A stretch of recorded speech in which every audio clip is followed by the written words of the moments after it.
2023 ആദ്യത്തെ അന്താരാഷ്ട്ര ട്രിപ്പാണ്.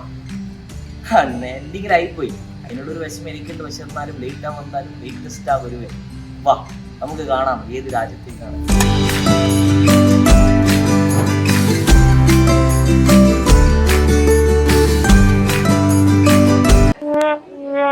എല്ലാ മക്കളെ ബാഗേജ് ഒക്കെ ഇട്ട് പോവാൻ നിൽക്കുകയാണ്. ആദ്യം തിരിച്ച് വീട്ടിലേക്ക് പോയിട്ട് എന്താ പാക്ക് ചെയ്യേണ്ടതെന്ന് ഫസ്റ്റ് ഒന്ന് പോയി നോക്ക്. വിട് വേഗം പോയി ചെല്ലി നേരെ അങ്ങ് ഫ്ലൈറ്റ് കയറി അങ്ങ് പോക്ക് തന്നെ മക്കളെ. നല്ല തണുപ്പുണ്ടാവും. Especially December to Feb. Europe, central Asian കൺട്രീസിലെല്ലാം സ്നോഫോളും അതേപോലെ ഭയങ്കര 1 ഡിഗ്രി -5 to 1 ഡിഗ്രി സെൽഷ്യസ് ആണ് ഈ രാജ്യങ്ങളെല്ലാം. അപ്പം ഇത് തേർമൽസ് ഇതിൻ്റെ ബാക്ക് വാമാണ്. അതേപോലെ തേർമൽ പാൻസും ഇതിൻ്റെ ബൂട്ട്സ്, ഐസൊക്കെ ഉള്ളിടത്ത് നല്ല ബൂട്ട്സ് ഉണ്ടായിരിക്കണം. Gloves, hair caps, year plugs. അതേപോലെ തന്നെ നമുക്ക് ഇതിൻ്റെ മുകളിൽ ഒരു ഫുൾ സ്ലീവ് ടീഷർട്ട് ഇടാം, അല്ലെങ്കിൽ ഹാഫ് ടീഷർട്ട്, ജാക്കറ്റ്. സോറിയേ, ഇതൊക്കെ സെറ്റ് ചെയ്തിട്ട് വേണം പോവാൻ കേട്ടാ. ഇത് മറക്കണ്ട. ഇത് മറന്നു കഴിഞ്ഞാൽ പണി പാടും അവറാച്ചാ. ശരി, ഞാൻ പാക്ക് ചെയ്യട്ടെ. ഇതൊക്കെ മറക്കാതെ കരുതുക. ഹെഡ് ടു നമ്മൾ ഷാർജ ഇൻ്റർനാഷണൽ എയർപോർട്ടിൽ നമ്മുടെ ചെക്ക് ഇൻ കഴിഞ്ഞ് ഡ്യൂട്ടി ഫ്രീൻ്റെ അടുത്തേക്ക് നമ്മൾ അതിൻ്റെ അകത്തേക്ക് കൂടി നമ്മൾ ഇങ്ങോട്ട് പുറത്തു വരും. അപ്പോൾ ഗേറ്റ് 1 to 3 നിങ്ങൾക്ക് വലത്തോട്ടും ബാക്കിയുള്ള എല്ലാ ഗേറ്റ്സും ലെഫ്റ്റിലോട്ടാണ്. അപ്പോൾ നിങ്ങളുടെ ഫുഡ് കോർട്ട് ഗേറ്റ് 1 to 3 സൈഡിലാണുള്ളത്. നിങ്ങൾ ഇപ്പുറത്ത് പോയി കഴിഞ്ഞാൽ നിങ്ങൾക്ക് ഫുഡ് കോർട്ട്സ് കിട്ടില്ല. അതുകൊണ്ട് everyone note, inside Sharjah international airport the food court is on the right hand side, outside duty free.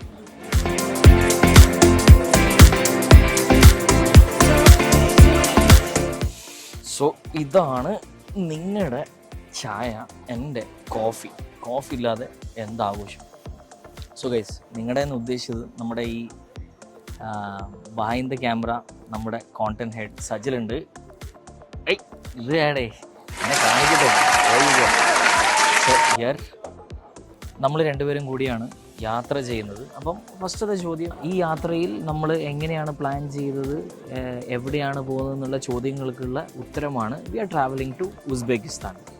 How we have plan this, how we have book tickets. Let me be frank, ഒരു ടെൻഷനും കാര്യങ്ങളും എനിക്കില്ലായിരുന്നു. എല്ലാം ഞാൻ വിട്ടുകൊടുത്തു. Experience holidays അവരാണ് നമ്മൾക്ക് ഈ ഒരു ഐറ്റിനറി ക്യൂറേറ്റ് ചെയ്ത് തന്നത്. ദുബായിലുള്ള ഈ ഒരു ഹോളിഡേയ്സ് ട്രാവൽ ഏജൻസ് വളരെ നല്ല ഫാമിലിക്കൊക്കെ യാത്ര ചെയ്യാൻ പറ്റിയ നല്ല പാക്കേജസ് ആണ് ഓഫർ ചെയ്യുന്നത്. ലുക്ക്, പാക്കേജസ് ഓഫർ ചെയ്യുന്ന കാര്യം നമ്മൾ പറയുമ്പോൾ not just the cheapest of the cheapest package, but at the same time when you travel somewhere getting the best out of it. അതിനെക്കുറിച്ച് പറയുകയാണെങ്കിൽ Experience Holidays you will watch through our lenses in this whole trip. അതിനുശേഷം നമ്മൾ Sharjah എയർപോർട്ടിൽ നിന്ന് air അറേബ്യയ്ക്ക് പോവാണ്. അപ്പൊ നമുക്ക് ആ കഥയിലേക്ക് കിടക്കാം. ഷാർജ മിഡിൽ ഈസ്റ്റുടെ കൾച്ചറൽ ക്യാപിറ്റൽ. 1998 യുനെസ്കോ അംഗീകാരം ലഭിച്ച ഒരു നഗരം, ഞാൻ പഠിച്ചു വളർന്ന ഒരു നഗരം, the cultural capital of Arab world. സംസ്കാരവും സാഹിത്യവും വളരെ ചേർത്ത് പിടിച്ചിട്ടുള്ള ഷാർജ ഭരണാധികാരി His Highness Sheikh Sultan bin Muhammad Al ഖാസ്മിയുടെ ദീർഘവീക്ഷണം കൊണ്ടാണ് ഈ അംഗീകാരം ലഭിക്കാൻ യഥാർത്ഥ കാരണം. ലോകത്തിന്റെ നാനാഭാഗത്തു നിന്ന് റീഡേഴ്സ്, ഓഥേഴ്സ്, സെലിബ്രിറ്റീസ് ഒത്തുചേരുന്ന Sharjah international book festival, Sharjah light festival, Sharjah cultural festival, air shows, boat race, അങ്ങനെയുള്ള വിവിധ ലോകാന്തര പരിപാടികൾ കൂടെ സമ്പന്നമാണ് Sharjah, the cultural capital of Arab world. ഷാർജയിൽ ജനിച്ചു വളർന്നിട്ട് നമ്മുടെ ഷാർജയുടെ സ്വന്തം എയർ അറേബ്യയെ കുറിച്ച് നമ്മൾ കുറച്ച് കാര്യങ്ങൾ വിവരിച്ചില്ലെങ്കിൽ മോശമായി പോലെ ഒരു ഷാർജക്കാരൻ എന്ന നിലയ്ക്ക്. അപ്പൊ നമുക്ക് എയർ അറേബ്യയെ കുറിച്ച് പറയാനാണെങ്കിൽ, എയർ അറേബ്യ ഒരു low cost airlines. Middle East, North Africa, India, Central Asia, Europe എന്നിവിടങ്ങളിൽ നിന്ന് 22 രാജ്യങ്ങൾ, 170 ഡെസ്റ്റിനേഷൻസിലേക്കാണ് ഈ എയർലൈൻ ഷെഡ്യൂൾ സർവീസസ് നടത്തുന്നത്.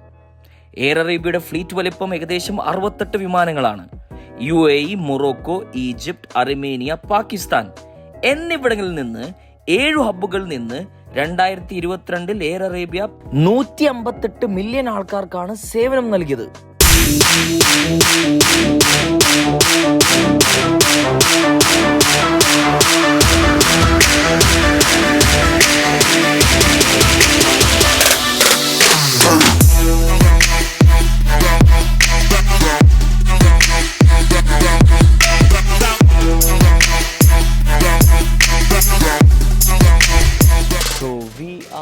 in Uzbekistan.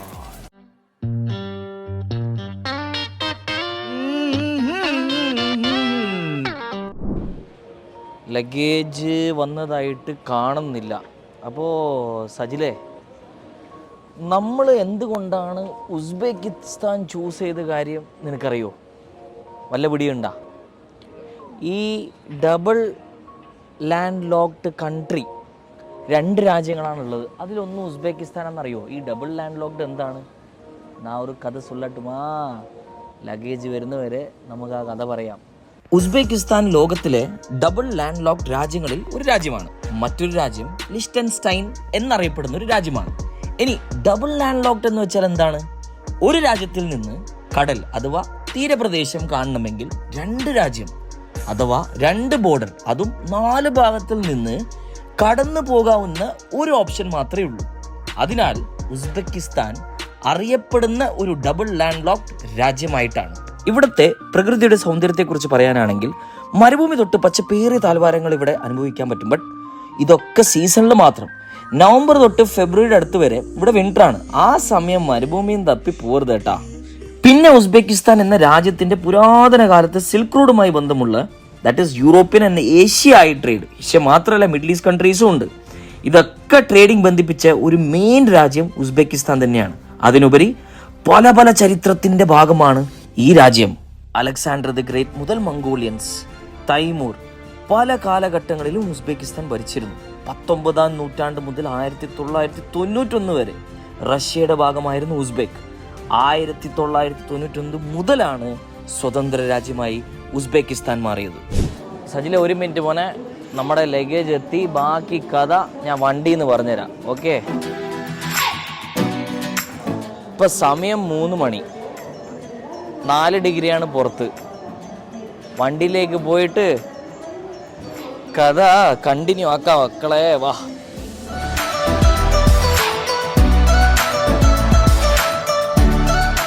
നമുക്കിതിലേ പോണം ഗൈസ്.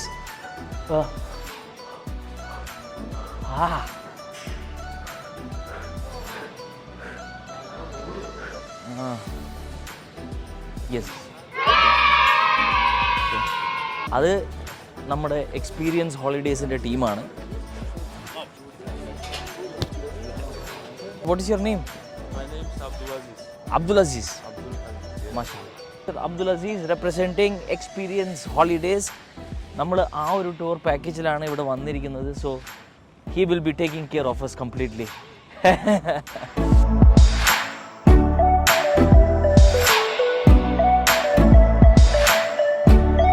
അയ്യോ, സുബ്ഹാനല്ലദീ സഖറ ലനാ ഹാദാ വമാ കുന്നാ ലഹു മുഖ്രിനീൻ വഇന്നാ ഇലൈഹി റബ്ബിനാ ലമുൻകലിബൂൻ. സോ ബാക്കി കഥയിലേക്ക് കിടക്കാം. വണ്ടിയുടെ അകത്ത് കയറിയോണ്ട് ഇതുണ്ട്. അപ്പോൾ കാര്യങ്ങളെന്ന് വെച്ചാൽ, ഉസ്ബെക്കിസ്ഥാൻ ഒരു മതേതര രാജ്യമാണെങ്കിലും 97% മതവിശ്വാസികളാണ്, അതും ഇസ്ലാം. ഇവിടുത്തെ culture Russian, Turkish and Persian influenced ആണ്. അത് ഫുഡിലും ഡ്രസ്സിങ്ങിലും ആർക്കിടെക്ചറിലും നമുക്ക് അനുഭവിച്ചറിയാൻ പറ്റും. ഈ രാജ്യത്തിന്റെ സാമ്പത്തിക വളർച്ചയ്ക്ക് വൈറ്റ് ഗോൾഡ് എന്ന് ഉസ്ബെക്കികൾ പരാമർശിക്കുന്ന കോട്ടൺ ലോകത്തിലെ 10%, അതും ഇവിടെ നിന്നാണ്. പിന്നെ ലോകത്തിലെ 4th ലാർജസ്റ്റ് ഗോൾഡ് മൈൻ ഇവിടെയാണ് സ്ഥിതി ചെയ്യുന്നത്. നമ്മൾ നേരത്തെ സൂചിപ്പിച്ച പോലെ സിൽക്ക് റൂട്ട് ചരിത്രത്തിന്റെ ഭാഗമായി പുരാതന കാലം മുതൽ തന്നെ പ്രവർത്തിച്ച് ചരിത്രത്തിൽ കുറിച്ചിട്ടുള്ള പല ബസാറുകളും ഇവിടെ സ്ഥിതി ചെയ്യുന്നുണ്ട്. കഥക്ക് ഇടക്കിടക്ക് ഒരു ബ്രേക്ക് നല്ലതാണ്. ഇപ്പോൾ പുലർച്ചെ 3:30 മണി.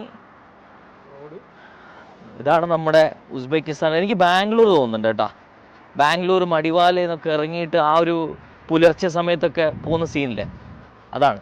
ഒരു കോഫി, ഗുഡ് മോർണിംഗ് കോഫി കുടിക്കാൻ പോകുന്നത്. ഗുഡ് മോർണിംഗ് കോഫി, ഒരു കോഫി കുടിച്ച് നമുക്ക് പോയി ഹോട്ടലിൽ ഇവിടുന്ന് ഒരു 10 കൂടെ ഉള്ളൂ.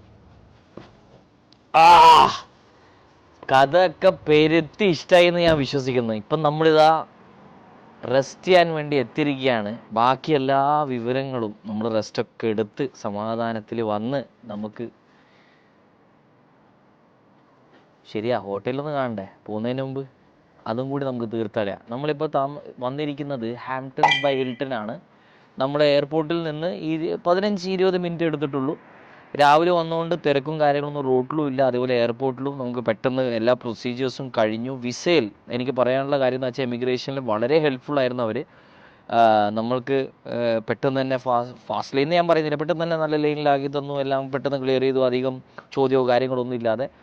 അതേപോലെ നമ്മുടെ ഗൈഡ് നമ്മുടെ കൂടെ ഇന്ന് ജോയിൻ ചെയ്ത് നിങ്ങൾ ഓൾറെഡി പരിചയപ്പെട്ടു. ഇനി നമുക്ക് റൂം കയറി കണ്ടിട്ട് നമുക്ക് ബാക്കിയുള്ള നമ്മുടെ ലെൻസിൽ ത്രൂ ഈ ഉസ്ബെക്കിസ്ഥാൻ്റെ എല്ലാ ചരിത്രവും വിവരങ്ങളും ഭക്ഷണവും കണ്ടറിയാം. മുകളിലേക്ക് പോവാ.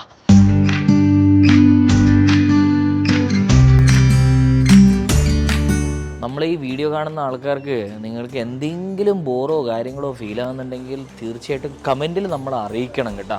നമ്മൾ ഈ വീഡിയോസൊക്കെ ക്രിയേറ്റ് ചെയ്യുന്നതിന് നിങ്ങൾക്ക് വേണ്ടിയാണ്, ഉപകാരപ്പെടാനും ആ സ്റ്റോറീസ് അറിയിക്കാനും. അതേപോലെ ആ ഒരു ഫ്ലോയിൽ ഇങ്ങനെ അറിയിക്കുമ്പോൾ അതിനൊരു ഫീൽ വരുന്നുണ്ട്. ഇപ്പോൾ നോക്കി ഇവിടെ ക്രിസ്മസ് ട്രീ ഒക്കെ ഇവിടെ ഉണ്ട്. അപ്പോൾ നമ്മളെ ഗൈഡ് പറഞ്ഞൊരു കാര്യം എന്ന് വെച്ചാൽ ഇവിടെ ക്രിസ്മസ് അങ്ങനെ വ്യാപകമായിട്ട് ആരും ആഘോഷിക്കുന്നില്ല, ന്യൂ ഇയർ ആണ് കൂടുതൽ ആഘോഷിക്കുന്നത്. പിന്നെ നമ്മൾ നേരത്തെ പറഞ്ഞിരുന്നു ഒരു 97% ഒരു മുസ്ലിം ഡോമിനൻ്റ് കൺട്രിയാണ്, സെക്യുലർ കൺട്രിയാണ്. പക്ഷെ എന്നാലും ഭയങ്കര ആൾക്കാർ ആ ഒരു രീതിയിലൊന്നുമല്ല നമ്മളോട് സംസാരിക്കുന്നതും പെരുമാറുന്നതും. വന്നിട്ടേ ഇനി ദിവസങ്ങളുണ്ട്, അപ്പോൾ നമുക്ക് പല പല വിവരങ്ങൾ അപ്പം അറിയിച്ചു പോവാം.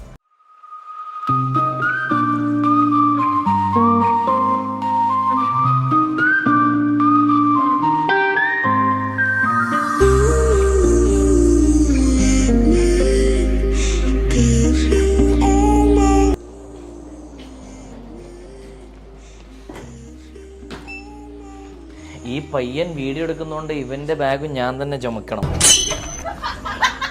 മോനെ ഉറങ്ങിയിട്ടില്ല. ഇപ്പൊ സമയം നോക്ക്, 4:18, 4:18.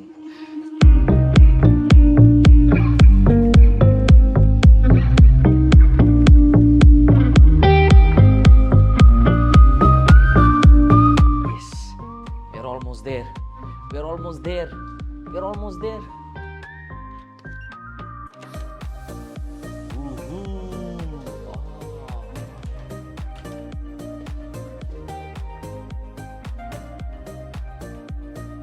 Washroom is there. ഒരു വാഷ്റൂമിൻ്റെ മെയിൻ ഒരു സാധനം ഞാൻ നോക്കട്ടെ. വരൂ. അയ്യോ,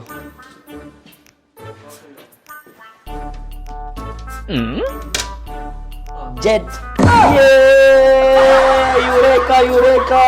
ജെറ്റ്. അപ്പോൾ ഇതാണ് നമ്മുടെ, let's look at our view guys. ഒരു വ്യൂ ഇല്ല. അപ്പൊ സിറ്റി KFC ഉണ്ട്, പക്ഷെ നമ്മൾ ബോയ്ക്കോട്ടാണ്. ആഗ്രഹമുണ്ട് KFC ഒന്ന് ടേസ്റ്റ് ചെയ്ത് നോക്കണം. But sorry, we support Palestine. So we have a very huge, humongous TV out here. We'll just chill now. That's it. Our day is done. So guys, എല്ലാം കഴിഞ്ഞു. കുറച്ച് റെസ്റ്റ് എടുക്കട്ടെ. ഇനി നിങ്ങൾ എല്ലാവരും കിടന്ന് ഉറങ്ങിക്കോളൂ, എവിടെയും പോരുത്. എല്ലാവരും റെസ്റ്റ് എടുത്തിട്ട് തിരിച്ചു വരിക. ബാക്കി കഥകൾ നമുക്ക് അടുത്ത എപ്പിസോഡിൽ